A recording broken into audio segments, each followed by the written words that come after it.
চিংড়ি মাছের এই রেসিপিটা বানালে ভাতের সঙ্গে আর কিছুই লাগবে না। একবার বানালে বারবার বানাতে ইচ্ছে করবে। নমস্কার, আপনাদের সবাইকে আমার চ্যানেলে স্বাগত জানাচ্ছি। আজকে আমি বানাচ্ছি চিংড়ি মাছের দই সর্ষে রেসিপি। ভীষণ টেস্টি একটা রেসিপি, খুব সহজে কয়েকটা মাত্র ঘরোয়া উপকরণেই বানানো যায়। ভাতের সঙ্গে খেতে খুবই ভালো লাগে। এভাবে বানালে ছোট থেকে বড় সবার পছন্দ হবে। ভীষণ লোভনীয় একটা রেসিপি। চিংড়ি মাছের দই সর্ষে রেসিপি বানানোর জন্য প্রথমেই চিংড়ি মাছের খোসা ছাড়িয়ে খুব ভালো করে ধুয়ে নিয়েছি। ম্যারিনেটের জন্য সামান্য নুন, সামান্য হলুদ দিয়েছি।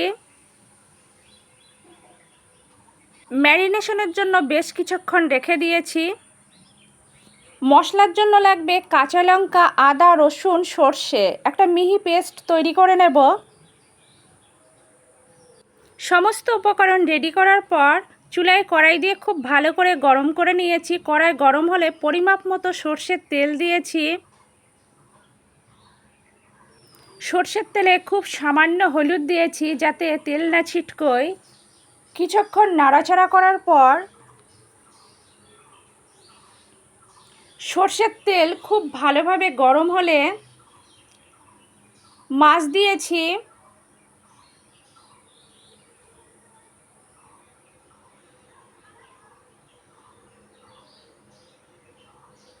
মাছ বেশ লালচে করে ভেজে নেব।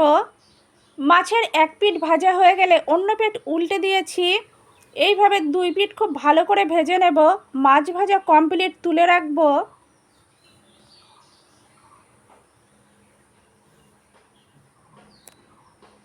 ওই তেলেই তেজপাতা, শুকনো লঙ্কা দিয়েছি। কিছুক্ষণ নাড়াচাড়া করে ভাজার পর সামান্য কালো জিরে দিয়েছি। কালো জিরে দেওয়ার পর আরও কিছুক্ষণ নাড়াচাড়া করব। খুব সুন্দর একটা ফ্লেভার বেরিয়েছে। ঠিক এই পর্যায়ে সর্ষে, কাঁচা লঙ্কা, আদা, রসুন পেস্ট দিয়েছি। বেশ কিছুক্ষণ নাড়াচাড়া করে কষে নেব।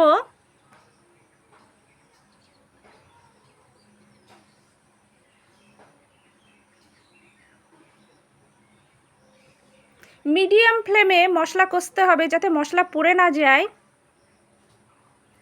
ফেটিয়ে রাখা টক দই দিয়েছি।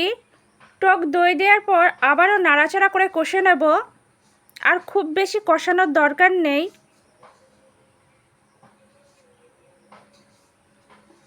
পরিমাপ মতো জল দিয়েছি।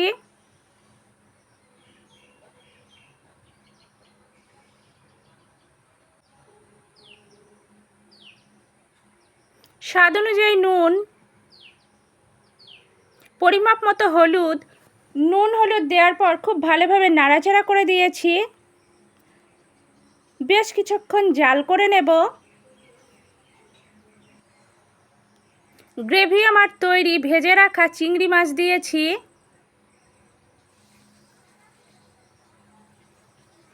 চিংড়ি মাছ দেওয়ার পর খুব ভালোভাবে নাড়াচাড়া করে দিয়েছি।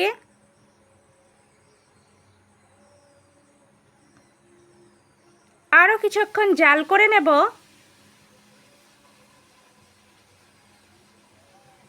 রেসিপিটা প্রায় শেষের দিকে।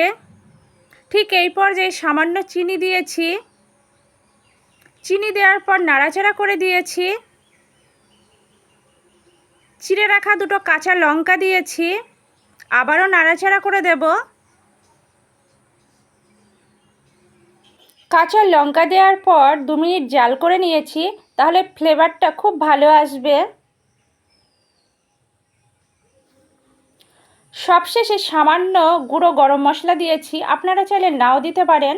গুঁড়ো গরম মশলা দেওয়ার পর খুব ভালোভাবে নাড়াচাড়া করে দিয়েছি। আমার আজকের রেসিপি চিংড়ি মাছের দই সর্ষে একদম কমপ্লিট। আমার আজকের রেসিপি ভীষণ টেস্টি রেসিপি। চিংড়ি মাছের দই সর্ষে পরিবেশনের জন্য একদম রেডি। আপনারা দুপুরে গরম ধোয়াটা ভাতের সঙ্গে পরিবেশন করবেন, একদম জমে যাবে। এছাড়াও পোলাওয়ের সঙ্গেও পরিবেশন করতে পারবেন। রেসিপিটা আমি ঠিক যেভাবে দেখিয়েছি একইভাবে বানাবেন, একদম পারফেক্ট হবে। আমার আজকের রেসিপি আপনাদের যদি ভালো লাগে লাইক করবেন, কমেন্ট করবেন, শেয়ার করবেন, আমার চ্যানেলের পাশে থাকবেন। আপনাদের অনেক অনেক ধন্যবাদ এতক্ষণ ধরে ধৈর্য সহকারে আমার রেসিপিটা দেখার জন্য। আপনারা এভাবেই আমার পাশে থাকবেন, আমাকে সাপোর্ট করবেন। আপনারা তো চিংড়ি মাছের অনেক রকম রেসিপি বানিয়েছেন, অন্তত একবার হলেও ঠিক আমার মতো করে এভাবে চিংড়ি মাছের দই সরষে রেসিপি ট্রাই করবেন। সত্যি ভীষণ টেস্টি একটা রেসিপি, একেবারেই অন্যরকম।